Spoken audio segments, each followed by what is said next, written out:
Good morning again. I have the great honor to introduce the General Commissioner of the Israeli Police, Commissioner Roni Alsheikh. He has been in public military service for more than 3 decades. He began in the Paratroopers Brigade,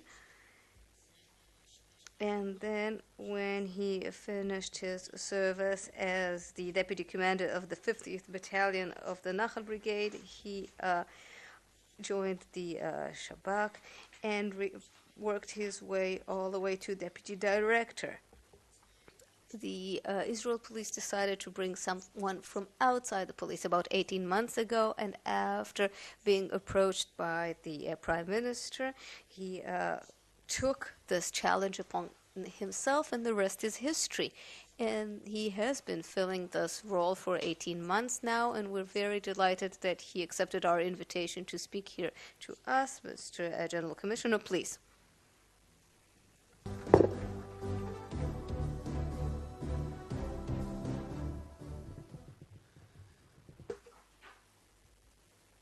Good morning, everyone. Professor Uri Reichman, President of the IDC, my dear friend General Amos Gilad. Good morning, everyone. It is true. It is true. It is very, very ungrateful to be a police officer. This is why, as background for what I'm about to say here, as a bit of atmosphere, maybe I will show you this movie. A police officer is not a regular person. A police officer needs to be first on site. They need to see the hardest things, to deal with the most difficult people, with patience, professionalism, and not forgetting that we are all human. Police officers need to jump into any type of threat. They need to know the difference between someone who's making threats and someone who's a real threat. Someone who's sending their hand to for a knife, but if they jump into matters, it's recklessness. If they wait, they're delaying themselves. A police officer needs to be able to stop any threat at any time, but without anyone saying that they were too rough. Yes, a police officer needs to be tough, but they need to have the soul of a social worker and the gut made of steel. A police officer is a person willing to give their life to someone calling them names behind their back. A police officer needs to be a scientist, a chemist, and a computer specialist. They need to be strong but friendly, fast but considerate, and have consideration. A hero, but not against someone weak. A police officer needs to protect our children, although they rarely see their own children awake. A police officer is not a regular person, and we are looking for exactly that type of people. We have made a strategic decision under the approach of value for our client and lean management. We've decided that we have just one client, and that is the normative client, not a criminal, not anyone else. This is significant because when we fight crimes, when we fight criminals or perpetrators, we still see our regular normative citizens as our clients. That means that the only value in front of our eyes is whether we are able to reduce negative phenomena of crimes or other offenses. And the figures that we look at is the only figure of our success. It's not how many indictments we had, how many things we've stopped. This is a very important point, because if it doesn't serve our client, it doesn't serve anyone else.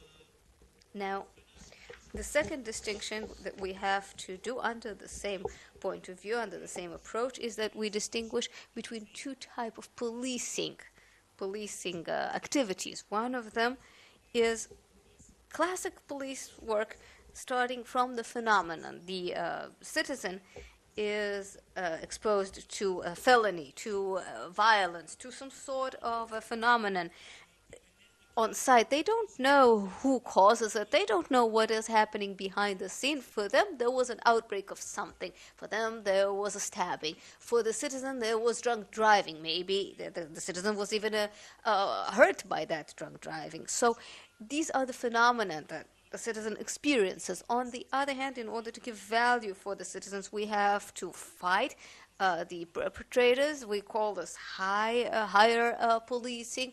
This is directed towards understanding the gangs, or understanding the approaches. These are two approaches that complement each other. One of them refers to what the citizens experience, and the other thing has to do with what we know is happening behind the scene, and that is fighting crime.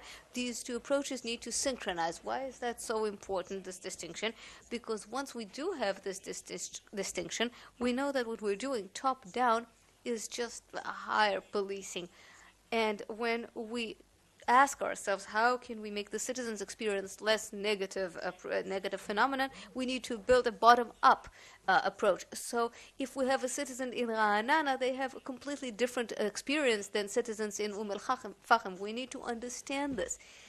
There is some split attention, not just in the police, also amongst the citizens. People are not concerned with 10 different issues. They have 2 or 3 issues that influence their feeling of safety.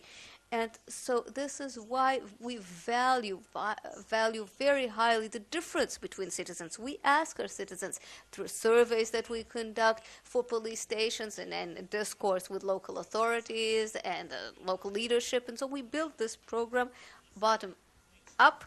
This is the classic policing,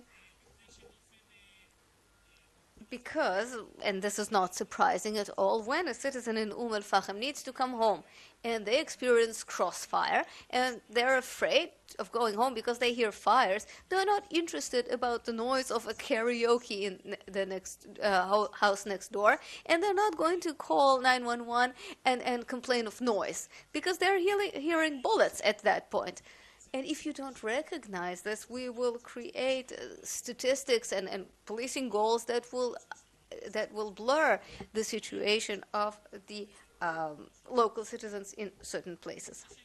Now, after we understand this, we had to understand what has changed in the last 2 decades in the world in order to derive a change in our policing programs. And what we understood is that almost everything that we do, and it doesn't matter if it's community policing, if it's fighting crimes, if it's law compliance, corruption, anything, wherever we are, we see the influence of networking. Networking is very, very important. And it is, of course, creating, since police and society is the same thing in a way, it has changed, in fact, everything that we deal with, and that as our new world will begin with fighting crimes. Again, this is not surprising. When there is networking, we can have crime across regions, across areas, and cyber crimes. Cyber crimes can be done on the street while evidence are online and cyberspace. It could be crime where it is done, it is planned on cyberspace but implemented in the field. And of course we have cyber crime itself, when we could sit at a chair and steal dozens of thousands of dollars by extortion, by threats, and you don't have to go and rob a bank and risk being shot by a police officer. And of course you could rape a woman without getting off your chair, you could rape a minor without getting off your chair. So in fact it's a whole world that is happening in cyberspace. We see in recent 10 years, we see a decline in the crime that is happening on the street. We understand that it has moved to cyber, and so we direct a lot of our intelligence, of our abilities, of our regulation, all sorts of things that enable us to do things on the street. We direct them to cyberspace because there are offenses that happen, start and finish in the cyberspace. The main directions in this sphere are dealing with intelligence collection and intelligence sequence. When not everyone works with informants, we have a lot of working with the citizens, and we need to create that sequence, that intelligence sequence. There is a very complex legal level here. We had to pass a law. We had to pass a law that guarantees the confidentiality of our intelligence.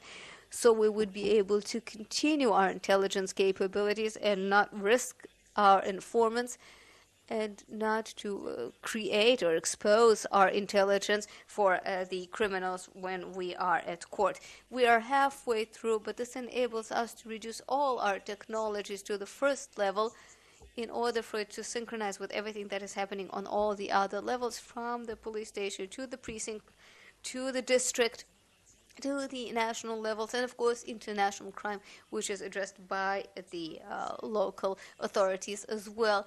The strength that is generated as a result of that compared with other police forces is that we have one national police force, so we have one IT force, one IT group, and I speak to a lot of commissioners throughout the world. They have different experiences. If you look at Germany, for example, they have 36 general commissioners with different balances, 34, and these stop them from creating the intelligence sequence that we have. I'll give you another example. It's very difficult to explain that within 2 or 3 minutes, but still, I'll give you an opportunity to have a drink of water. Big data came into our lives not too many years ago, and it really created a huge revolution. The information that was generated and accumulated over the last 2 years is equal to the amount of information we had until then. The information on a single individual keeps growing much more than the population is growing. In Israeli police, there are many databases, and the hub of this information is taking a cloud and connecting it to a single infrastructure that we didn't have before. People in this hub create advantages that are unique because they are flexible in thinking, they are creative, and they analyze the information. The process begins with understanding analytically, scientifically, that we can create a solution for a problem by going to science. We can create the solution for a research study question about a murder case that has not been solved, to analyze the information using artificial or network intelligence, and we can actually see where the next crime might take place. We're taking the data, let's say where the perpetrator lives, where the victim lives, the geography between them. You put it into the working process, and you can actually get a deep and new analysis. In recent months, we have been developing a system that is unique and designated for collecting intelligence. This system allows us to retrieve databases that are important also for the operative units on the ground. We create a broad network, a broad infrastructure that synchronizes information from as many explaining factors as possible, and we can actually create, systematically speaking, an effective response. This is the Information Fusion Center. The second topic that we have not ignored is classical policing. I must admit that I started out, that was the first issue I put on the table. Intelligence and information analysis, that's my comfort zone. Intelligence, investigations, and interrogations. I've come from that.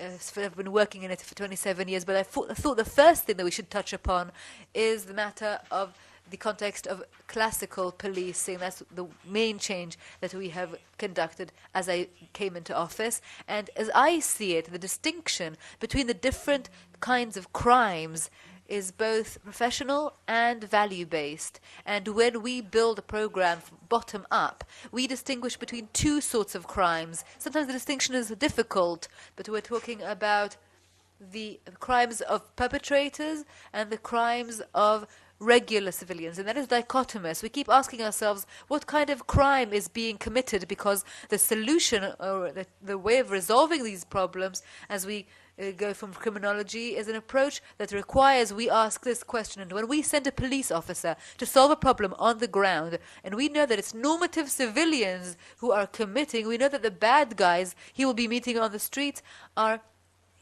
normative civilians, and this officer knows in advance that those who are creating the problem are normative civilians, and they must understand that, and the plans should be according to this approach. Because when we talk about declaring and denouncing as part of the classical policing that we want to put 80% of our weight on prevention, then we cannot in any way, in the number of crimes in every society, in every corner, in every place, to really lower it if we try to look at all of them in the same law enforcement processes. Aside from the fact that in terms of values there is a criminalization of human behavior as a process that is perhaps not according to the norm, and to us it is value-based and it is morally wrong, because as far as we can take the normative civilian and to put them right back into the circle, then that is the right thing to do and much more value-based, because the test, and that is the answer to the question that we have been asking ourselves philosophically.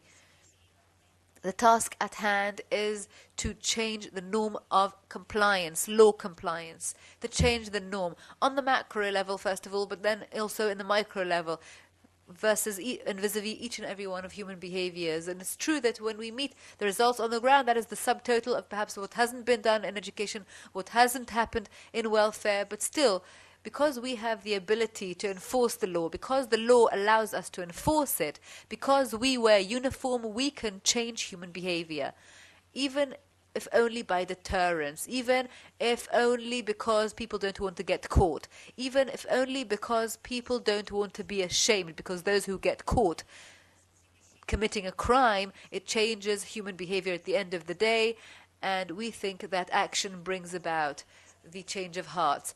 And this process, which I'll be talking about later on at the end of my speech, is perhaps one of the most strategic issues. And if we want to really combat it on the macro level and to change negative phenomena, we must put it on the table. But we must understand that in this is our understanding of the strategic context.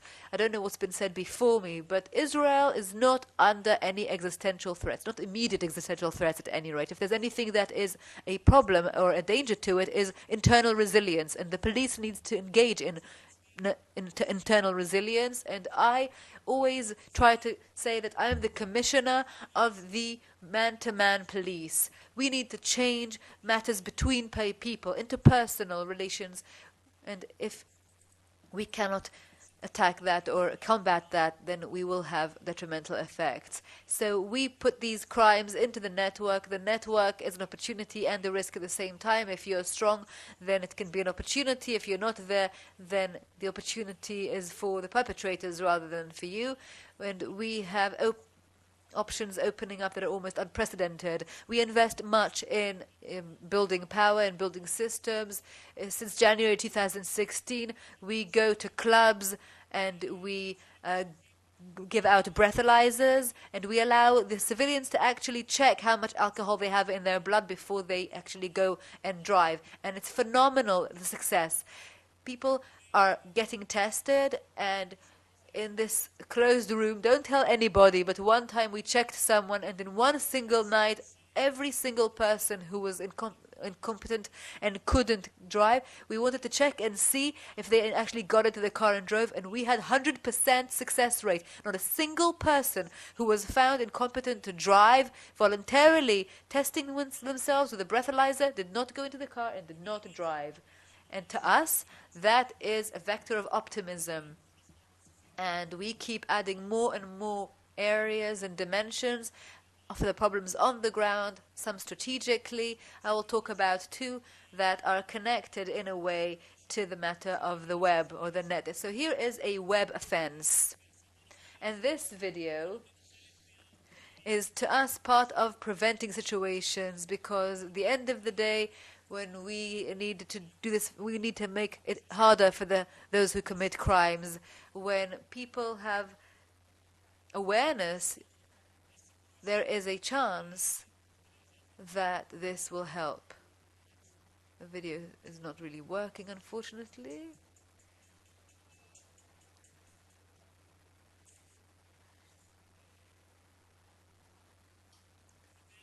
Okay, unless someone can work this out, we'll have to let go of this for now.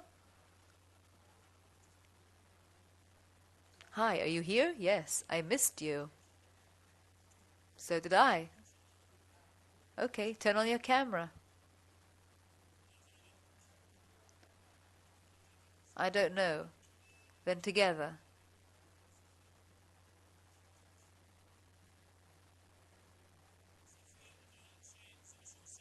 Okay, so perpetrator, this is what they do, and they make a lot of money with these methods. They know that if we know the public is aware, and if we know that the police is constantly raising the awareness, we know that it's harder. And of course, civilians try not to get into these situations, and whatever happens, there are all sorts of tricks, etc.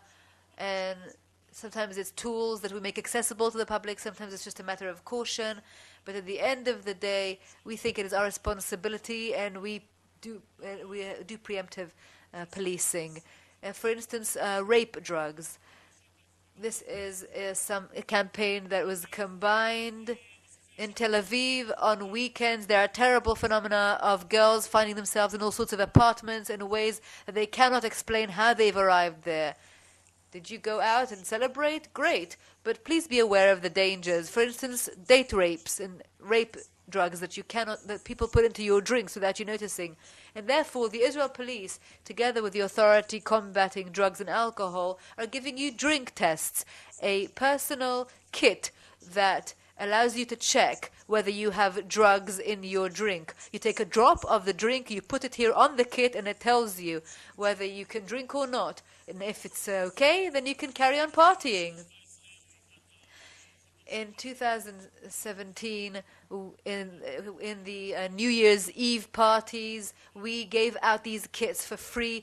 Parents were taking them for their daughters, boyfriends were taking them for their girlfriends, and when perpetrators come, they see that they have these kits, and they decide that they shouldn't do what they were intending to do. So there are many such examples, many such solutions. I'll give you one example. There was one offense of blocking the way, but you can do it by just changing things a little bit, moving the ATM a little bit, and the streets looks completely different. So we need to collaborate, we need to work with the authorities, but that's what the thinking does. That's what the commander or the chief of a certain police station helps. So he doesn't want to give out reports. That's not going to do anything. We need to change matters on the street. At the end of the day, let's solve the problem. Something is causing people to decide to go against the law.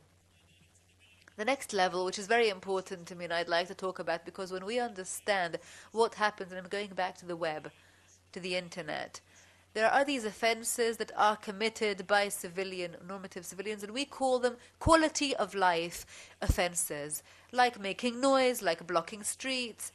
And these quality of life offenses means that we are a bit spoiled. Sometimes in the past, people would only call the police when somebody broke into their homes. Now they call the police when there's noise. And maybe next time they'll call us up because they want help with their homework. So I found an alternative explanation. It's not that our quality of life went up and we have become spoiled. The opposite is true.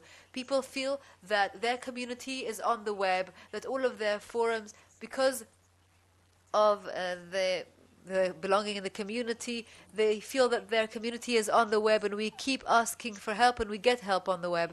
But our individualism is 100%. I used to grow up in a building with 3 floors. I didn't have an elevator. We went up, and I would see on the stairs the neighbors. I could peek in through the door. I could see which neighbor had a television or didn't have a television. At the time, there wasn't a television in every home.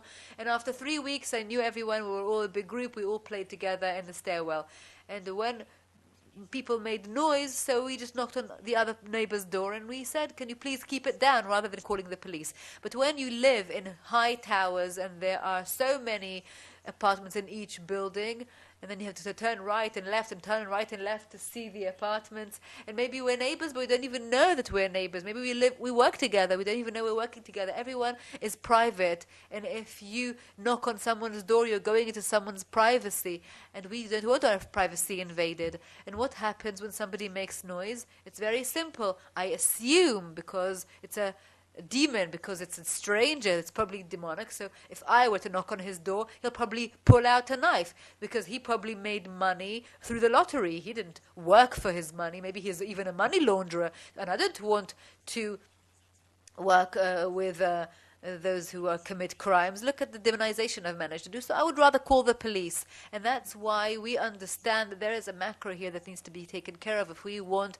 normative behavior, normative conduct on the street, we behave differently toward people who we know or an environment that we're familiar with because we're all human. I don't know any judge who crosses a red light at 2 a.m. Because even if no one's watching, they're a judge.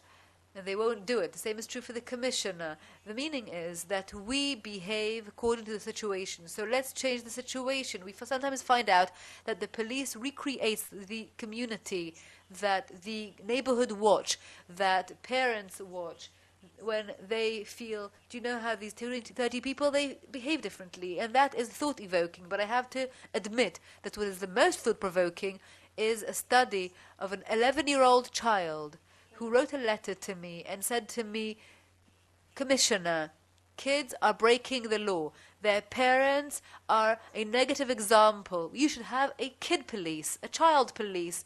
And he placed a very strategic plan on the table, and he wrote a police rank. He said he was going to be a police officer. I met him. It was fascinating. And we made some changes as a result. And so we set up a youth movement. And in September, we're going to start with a pilot program in several cities. We're going to build a youth movement. And it's not for police action. It's in order to create the norms for people, for children, for youth. We want to create a cycle of changing the norm. I really believe in that, and that's the kind of directions we want to be taking if we really want to make these phenomena go down. And I think that corruption has to do with it, because civilians don't believe anyone. They don't believe the authorities, they don't believe the police, so they go to the power, those in power, and they corrupt them, and that becomes a vicious cycle, because when there's more corruption, I believe and have trust less, and if I trust less, I only take care of myself, and then more people engage in corruption, and I think that is all part of this fabric of life that is sort of unraveling. But security also has to do with that, surprisingly or unsurprisingly, and war has changed because of the internet. And if we don't have the threat of military organizations, the home front becomes the real front, and the police officer becomes the one who responds first. And it's not easy to be the one who responds first. You can be a community officer with a gun on you, and you have to react and respond first. And also the orchestra members of the police, they also have guns, and they also have to be first responders, and they have to take action even if they're on the bus or on the way home, and even if they're not real warriors, they have been trained to use their weapons. That is the way we see it, and there's a huge tension here because it's not just in Karl Augustus and in other places in East Jerusalem. We see it, we encounter it, because threats such as non-conventional terrorism, our police car needs to be prepared for it. The actual police car needs to be ready for them. It's a security connection that may confuse the officer between their tasks, between their assignments that are service-oriented or security-oriented, and creates a huge challenge for the police. How do we do it? How do we function in emergency? It is like a military among civilians. It doesn't matter if it's an earthquake or a fire, as we had in the fires. This is all a big challenge, and it challenges the service-oriented approach of the police. And you probably understand that if it's not tanks that get to the bridge and needs to be stopped, if it is Hamas motorbikes, it's the police that should be responding. And just think of the state of mind of the police and what it does to it, and how much effort we need to make in order not to confuse the officer with the assignments as an officer and a first responder. And most police forces around the world don't have this assignment. It is unique to us. It is our challenge to manage this tension. This is what the tension looks like in the eyes of a police officer in Jerusalem who has made this video, an officer who talks about his feelings. You remember when you were kids and you put your fingers in the form of a gun in front of a mirror, or you drove an imaginary police car, you remember, you thought this is what being a police officer was like. You know what? Maybe in other places it is true, but not in the hottest place in the Middle East.